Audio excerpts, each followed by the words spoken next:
Bom, antigamente falar em câncer era quase sempre falar de pessoas com mais idade, mas essa ideia vem mudando e rápido. Nos últimos anos, a gente tem visto um aumento no número de jovens enfrentando doenças que, até pouco tempo, pareciam distantes dessa fase da vida. E com isso surgem também novas dúvidas, novas perguntas e uma vontade real de entender o que está por trás de tudo isso. Mais do que falar de diagnóstico, é hora de falar sobre atenção, prevenção e também escolhas. Olá, eu sou o Johnny Mota, jornalista e apresentador, e este é o Aqui por Você, um podcast do Instituto de Oncologia do Paraná.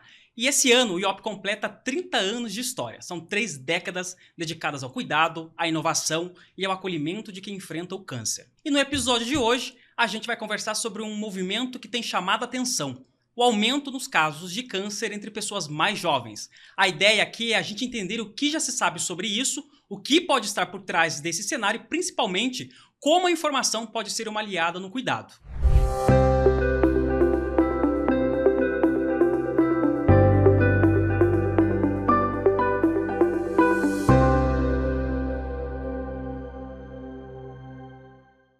E para essa conversa, que já iniciamos inclusive em bastidores, eu recebo aqui a doutora Rosane Johnson, oncologista clínica do IOP. Doutora, seja muito bem-vinda, é um prazer receber a senhora aqui hoje.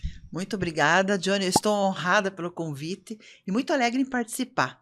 Era um sonho antigo do Instituto de Oncologia do Paraná e com muita alegria eu vejo toda essa repercussão que está tendo nas redes sociais, que é justamente isso, informar, mas informar claramente e deixar o paciente cada vez mais próximo da gente e as pessoas com essa curiosidade discutir isso com a gente, conversar, ter esse bate-papo bem gostoso. Essa conversa, a gente até iniciei o programa falando sobre isso, porque a gente já começou essa conversa nos bastidores aqui há 15 minutos atrás, então a conversa vai render muito hoje, doutora. Seja muito bem-vinda. Muito obrigada. Doutora, para a gente começar o assunto de hoje, eu queria trazer um dado muito importante, inclusive, que foi até observado pelo Observatório do Câncer da Organização Mundial, lá em 2023, mais ou menos, se não me falha a memória, mas recentemente foi publicado por jornais locais, né? A mídia digital impressa também trouxe uma informação muito importante em relação ao aumento de 80% no diagnóstico de câncer entre jovens adultos nas últimas 3 décadas. Né? Isso é uma pauta muito importante, é um indicador muito importante. Eu queria saber da senhora, na sua visão, né, o que é que pode explicar esse crescimento tão expressivo? Johnny, isso é extremamente importante porque nós estamos vendo isso na nossa prática diária como médicos. Cada vez pacientes mais jovens chegando com diagnósticos de neoplasia maligna metastática, inclusive quer dizer que já saiu do órgão e está acometendo outras regiões do corpo. O que tem se falado muito, discutido sobre, ou a causa, vamos dizer assim, são vários fatores.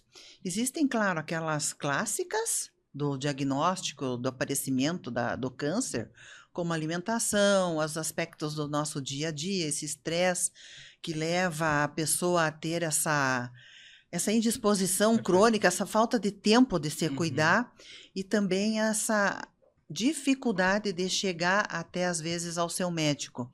Porque o jovem, ele não vai ali no médico dizer assim: doutor, eu estou desconfiada que eu tenho um câncer. Eu tenho um nódulo de mama, como as mulheres mais experientes têm falado. Eu apareci aqui com um quadro de amarelão nos olhos, que é icterícia, nos casos de câncer de pâncreas ou vesícula que a gente tem visto. Ou alterou a minha menstruação, alterou o aspecto das minhas regras. Isso eles não têm, vamos dizer assim, essa noção ainda. Perfeito. Por quê? Porque esses pacientes, esses jovens, eles estão preocupados com outras coisas. Exato. Estão estudando, estão fazendo uma série de coisas. A menor da preocupação é ir ao médico, né, doutora? A menor da preocupação. E a gente não teve ainda essa parte educacional e até mesmo nos médicos para fazer esse diagnóstico e pensar em câncer ou neoplasia nessa idade. De 20 e poucos anos, 30 anos, quer dizer, jovens para nós é abaixo de 50 e ao redor disso. Então, abaixo de 50 anos, disse mesmo, define-se como câncer em jovens, em adultos e jovens. Então, assim, essa correria, esse estresse, a exposição excessiva à tela, tablet, a gente está no celular até 1h da manhã, a falta de dormir, a interrupção do sono, isso tudo leva muito a um estresse oxidativo no corpo. E isso faz com que nossas defesas piorem, elas diminuam e acontece toda a alteração de replicação celular. Isso faz com que apareçam células tumorais. Consequentemente, nós também nos alimentamos mal, na correria. Hoje você almoça uma coxinha, um quibe e olhe lá. É o cafezinho muito mal tomado, você não tem tempo de se alimentar. Abaixa a tua imunidade, altera teu funcionamento intestinal, porque o microbioma intestinal, que é o grande responsável pela nossa defesa, pela nossa imunidade, ele está acometido. E isso tudo é um comportamento que tem nos levado a alterar a imunidade e aparecimento da doença. Perfeito. Doutora, deixa eu fazer uma pergunta, porque a senhora falou sobre neoplasia e sobre câncer. São coisas distintas, diferentes? Fazem parte do mesmo escopo conceitual? O que são isso? Isso é muito bom esclarecer. Neoplasia e câncer, para nós médicos, elas fazem parte da mesma família de palavras. Neoplasia, quando a gente olha um diagnóstico, a gente sempre procura por duas palavras compostas quando eu vejo a palavra neoplasia. Neoplasia maligna. Esse sim é o significado do câncer.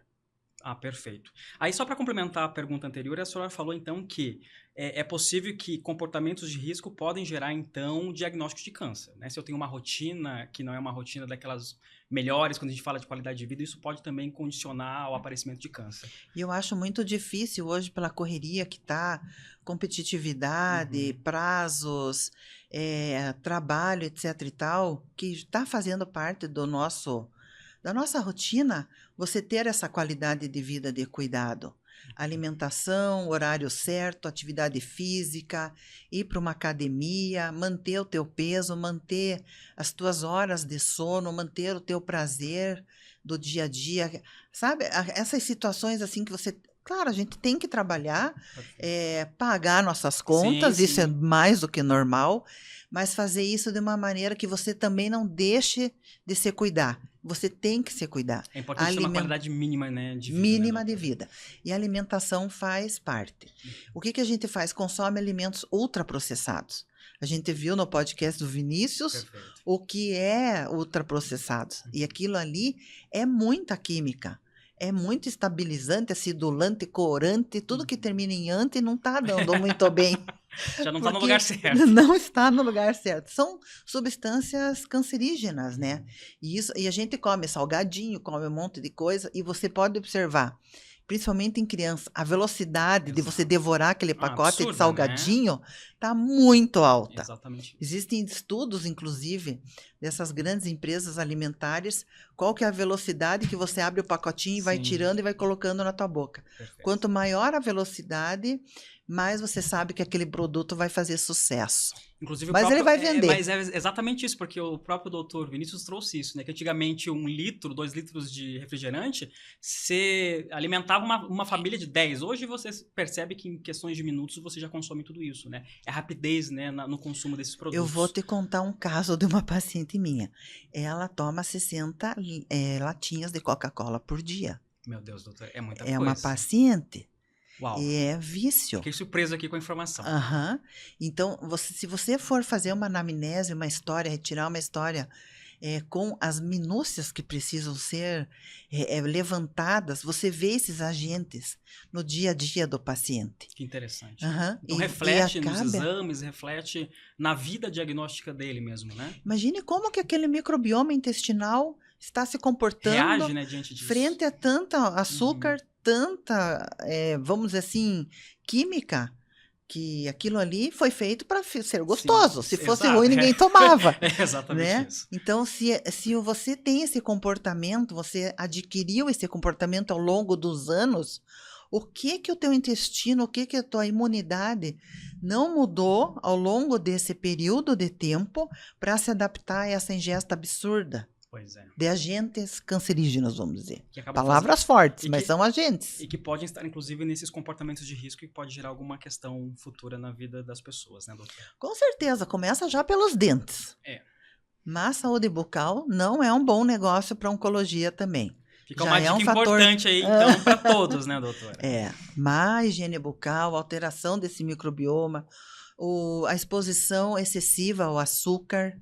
Então, isso tudo acaba sendo um dos fatores, ou vários fatores, ou a combinação deles, que vai gerar essa atitude. É uma atitude que você vai adquirindo ao longo da vida. Cadê meu refrigerante? Cadê isso? Cadê meu salaminho? Cadê aquele petisco? Aquele salgadinho? Tem gente que não vive sem isso. diariamente. Por que não dizer que alguns desses, inclusive, podem até viciar, né? A pessoa vicia nesse tipo de alimento, né, doutora? Vicia. Vicia no hábito de ingerir e vicia no paladar. A combinação mais gostosa que existe no mundo é gordura com açúcar. Não é? Ai. Misture isso para você ver como fica bom. Doutora, deixa eu fazer uma pergunta aqui relacionada ao diagnóstico. Porque assim, né, quando a gente olha que 80% nos casos de câncer entre jovens adultos nas últimas 3 décadas aumentaram, algumas pessoas podem até considerar porque não tinha pesquisa, é porque ninguém estava vendo isso. E algumas outras pessoas, inclusive, vão fazer algum paralelo relacionado ao diagnóstico precoce. E aí, talvez para a gente explicar para o nosso ouvinte hoje, será que realmente a gente está fazendo diagnósticos precoce ou porque realmente há um aumento no volume de diagnóstico relacionado ao Sim, câncer? uma excelente pergunta, Johnny. Com a digitalização dos dados, a informática, a gente observou claramente que isso estava acontecendo.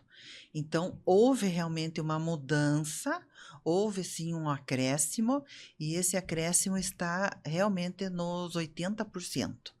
Então, houve um acréscimo nos últimos anos, isso é fato, isso está publicado nas melhores revistas mundiais, em revistas especializadas em oncologia, dizendo sobre esse aumento do número de casos de câncer.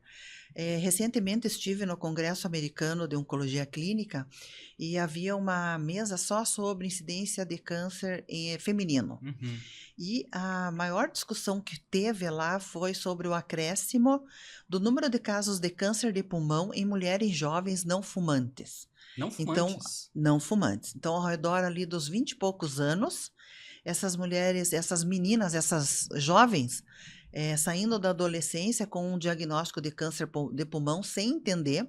E a gente sabe como o câncer de pulmão deteriora muito o corpo. Uhum. Ele é um diagnóstico extremamente preocupante. Então, você veja, muitas vezes essas mulheres com massas pulmonares diagnosticadas ao raio-x ou numa tomografia, o que essa pessoa vai entender? Como assim eu tenho câncer de pulmão?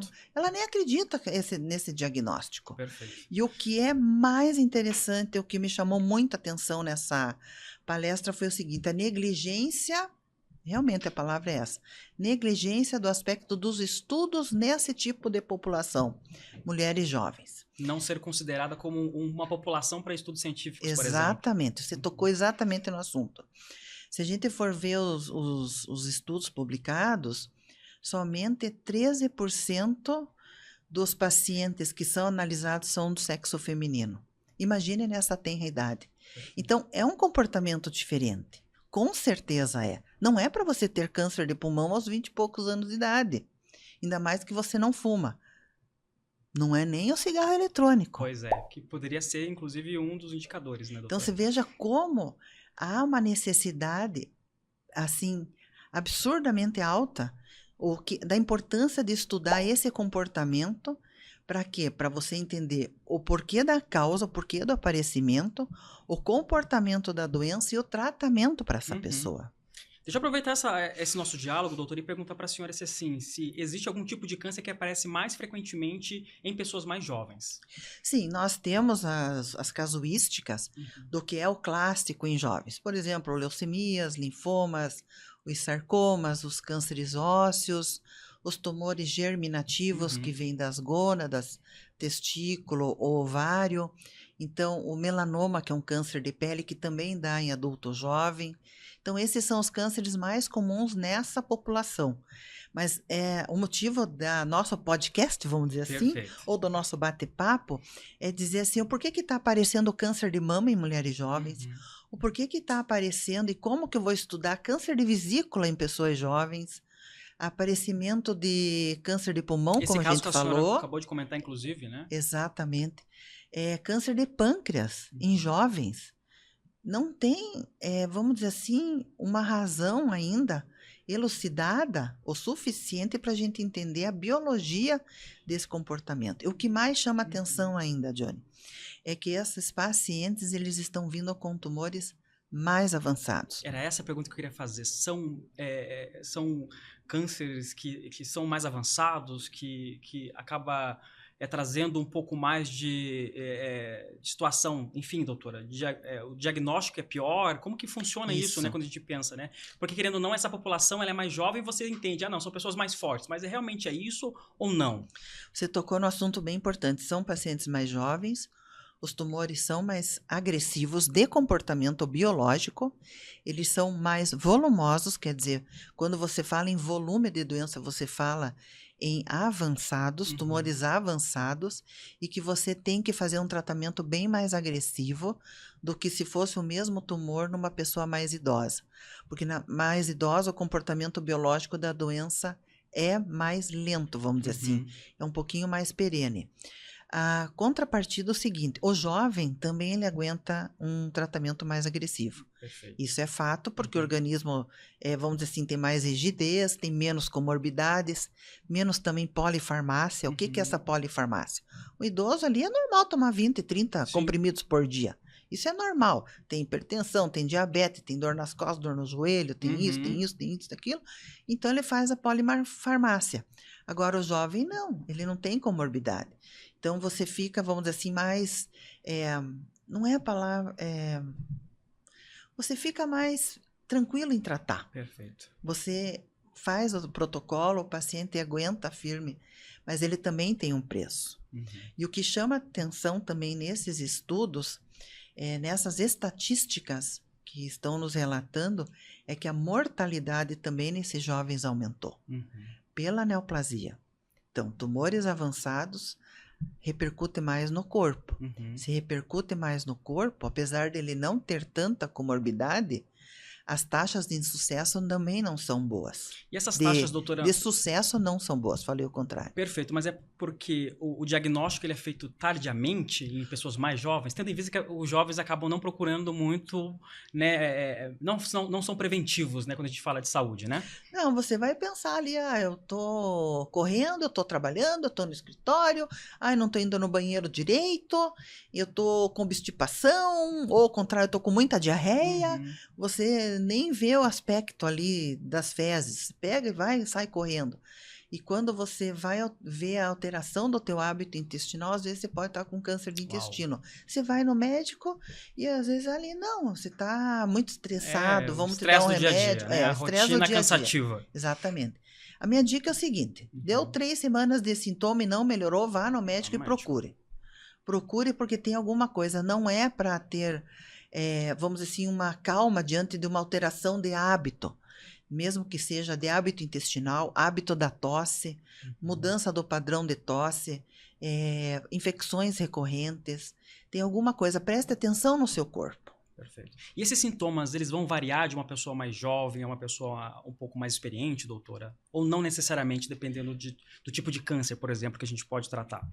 Não necessariamente, porque o jovem ele é mais rígido, né?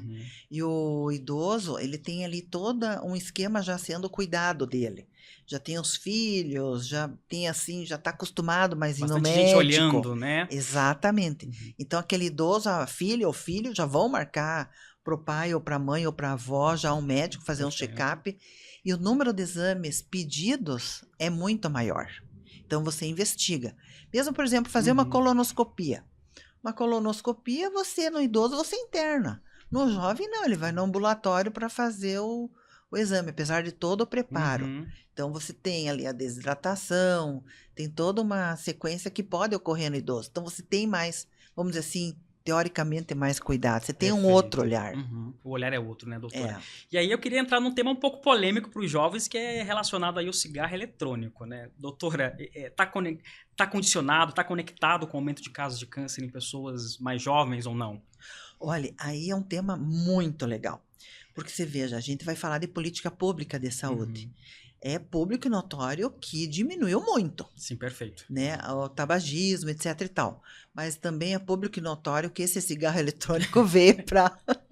E as pessoas, elas estão fumando até mais cedo. Você vê crianças fumando. Porque aquilo ali é um negócio discreto. Você põe no bolso, ninguém tá olhando ali, você já faz, não tem dá mais uma aquele tragada. cheiro do cigarro, e não né? tem o cheiro. Chega a ser até, não sei, mas o cheiro é diferente, né, doutora? Cheiro agrada mais, vamos dizer assim, né? Exatamente. E você, com aquele dispositivo, você acaba fumando bem mais. E existe também a concentração de nicotina que é maior, então você Uhum. fica mais dependente do cigarro. O que a gente tem visto é o acometimento de um diagnóstico novo, que a gente tem usado o termo do pulmão em pipoca, ele Uhum. estoura todos os alvéolos, Ah, é? acaba tendo uma morte muito mais precoce. Então, o cigarro antes de papel, aquele clássico, que te levava a óbito lá pelos 60, 70 anos, hoje a gente tem perdido pacientes com 20 e poucos anos por causa do cigarro eletrônico. Então significa que o fato da pessoa achar que ela abandonou o cigarro mais tradicional por um cigarro eletrônico não significa que ela não possa ter algum tipo de problema lá na frente, né, doutor? Isso é importante enfatizar, né? E provavelmente o óbito está ocorrendo por causa dessa condição, vamos dizer assim, de doenças outras que estão dando no pulmão. Uhum. Não só neoplasia, não só câncer, Perfeito. mas também outros tipos de acometimento que tem acontecido. Então, esse pulmão em pipoca, ele está chamando muito a atenção, porque realmente ele fica aquele aspecto estourado assim do pulmão. Legal. E a gente vai entrar um pouquinho sobre prevenção. A senhora acabou de falar uma informação que eu fiquei conectado aqui relacionado a alguns sintomas quando eles duram muito tempo, né? Mas existe algum cuidado, algum exame que em casos mais específicos a gente precisa ter em mente, né? Para essa galera que é mais jovem, eu preciso observar um pouco mais isso, preciso fazer um exame em algum momento da minha vida, caso esses sintomas não passem, doutora? O que a senhora poderia trazer para a Uma gente coisa como... assim, você tem que conhecer teu corpo. Então, em jovens, sexo masculino, conheça a tua pele, conheça teus órgãos reprodutivos, conheça a si mesmo. E para as meninas, além de conhecer a pele, as mamas, fazer os exames preventivos de colo de útero. Isso, eu diria assim, são básicos. E se você mantiver um relacionamento com o teu médico, se você gosta daquele profissional, mantém um relacionamento, acha legal, dá para se abrir, conversar, tem uma relação boa de confiança, troque essas informações, troque essas ideias. Eu notei isso. Pode ser bobagem para você, mas para o médico pode fazer muito sentido, porque ele é o profissional que é o responsável pelo teu diagnóstico. Se no lugar onde você está não tem médico, procure a enfermeira. Procure alguém que da área de saúde que você possa conversar para você ser orientado e já ser encaminhado. Porque às vezes um bate-papo é muito elucidativo. Mas assim, a gente não pode abrir mão nas meninas do exame preventivo, né? É super importante, né, Super doutora? importante, vacina E HPV, qual a idade tudo que, isso aí. a nossa juventude precisa procurar esses exames preventivos, doutora? Começou a ter vida sexual ativa, vá no Já é médico. importante. E de preferência, vá antes para receber algumas orientações. Que legal. Isso é bem importante. É importante enfatizar que para essa galera mais jovem aí, ser preventivo não é careta, né, doutora? Não, tá muito na moda. Que pega essa moda então, né, doutora? Doutora, pra gente finalizar, eu E gostaria... nunca vai sair da moda, Nunca, Johnny. né? Eu espero que assim seja, doutora. Pra gente finalizar, eu gostaria que a senhora deixasse uma mensagem, desculpa, para os nossos jovens que estão aí nos acompanhando, não só para os jovens, né, mas para o pai, para a mãe, que às vezes também não tem essa informação, acaba não recebendo esse tipo de conteúdo facilmente, né? Um conteúdo de orientação, né? O que a senhora diria para essa garotada aí que está crescendo, que está se desenvolvendo e que precisa olhar e ter esse olhar preventivo? Olha, essa geração, Johnny, ela tem muitas vantagens, principalmente a informação. E a informação que a gente está levando aqui está de primeira qualidade. Que legal. Porque a gente não está tendo medo e nem receio de falar sobre o assunto. Então, a informação, o autoconhecimento, as visitas, exames de check-up, quer seja um exame de sangue, mas que crie já o hábito, sabe? E principalmente pense sobre isso. Uma coisa bem interessante que a gente vê, às vezes, dispositivos em farmácias que você pode fazer autoexames. A gente teve, após a pandemia, exame de Covid disponível, exame de influenza. Hoje nós temos exames de tirinhas para a gente Super fazer. democratizou o acesso aos exames, Democratizou. né? Se você não quer ir no médico, está muito envergonhado, porque tem gente que realmente tem muita dificuldade. Faça qualquer coisa, hoje está muito mais disponível, sabe? A parte assim de você não ficar receoso ou temeroso. Não, encare. Não é, vamos dizer assim, obrigatório você conhecer os termos médicos. Quando eu comecei medicina, eu também não sabia nada. Perfeito. Eu fui treinando. E o bate-papo, a conversa, é uma forma educativa. É criar hábitos, né, doutora? Criar importante. hábitos, criar acolhimento, aconchego e entender. Isso vai ser importante depois quando você formar a tua família, você cuidar dos teus filhos. E é assim que o mundo gira. Perfeito. Doutora, foi um prazer receber a senhora aqui. Obrigado pela presença. Ai, Johnny, muito obrigada. Eu que agradeço realmente a oportunidade. Foi boa demais nossa conversa. Que legal, vamos em frente. Muito obrigado pela presença. Obrigada. Muita gente acha que câncer é coisa de quem tem mais idade, mas os números mostram que não é bem assim. Por isso, falar sobre esse tema é tão importante, especialmente com quem acha que esse assunto não é para eles. Quando a gente conhece os riscos, os sinais e os cuidados, o medo vai embora e dá lugar à consciência. Informação, nesse caso, é tão importante quanto qualquer exame ou tratamento. E se esse episódio te ajudou a entender melhor o assunto, compartilha com quem precisa. Falar sobre saúde é um gesto de cuidado. Acompanhe-o aqui por você na sua plataforma preferida e nas redes sociais. A cada episódio a gente te convida a enxergar o cuidado de um jeito mais humano, simples e acolhedor. E não esquece de curtir. Seu like na plataforma onde você está ouvindo ou assistindo faz toda a diferença e ajuda esse conteúdo a chegar a mais pessoas e a ampliar o impacto dessa nossa conversa. Bom, a gente se vê no próximo episódio e lembre-se, tudo começa com a informação e acima de tudo, a gente está aqui por você. Tchau!